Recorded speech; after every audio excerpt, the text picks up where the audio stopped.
এক ছিল ছোট্ট খরগোশ। তার নাম ছিল বনি। বনি খুব চঞ্চল ছিল। সে সবসময় এখানে ওখানে লাফিয়ে বেড়াত। বনির একটি খুব ভালো বন্ধু ছিল। তার নাম ছিল মিকি। মিকি ছিল একটি ছোট্ট ইঁদুরছানা। বনি আর মিকি একসাথে খেলা করত, গল্প করত আর খুব মজা করত। একদিন বনি আর মিকি জঙ্গলের মধ্যে ঘুরতে বেরিয়েছিল। তারা হাঁটতে হাঁটতে একটা সুন্দর ফুলের বাগানে এসে পৌঁছাল। বাগানটা নানা রকমের রংবেরঙের ফুলে ভরা ছিল। বনি আর মিকি ফুলগুলো দেখে খুব খুশি হল। তারা ফুলগুলোর চারপাশে নাচতে লাগল আর গান গাইতে লাগল। হঠাৎ বনি দেখল একটা ছোট্ট প্রজাপতি একটা ফুলের উপর বসে আছে। প্রজাপতিটা খুব সুন্দর ছিল। বনি প্রজাপতিটার কাছে গেল আর বলল, তুমি কত সুন্দর। তোমার ডানাগুলো কি সুন্দর। প্রজাপতিটা হেসে বলল, ধন্যবাদ। তুমিও খুব সুন্দর।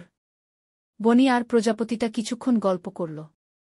তারপর বনি আর মিকি আবার হাঁটতে শুরু করল। তারা হাঁটতে হাঁটতে একটা নদীর ধারে এসে পৌঁছাল।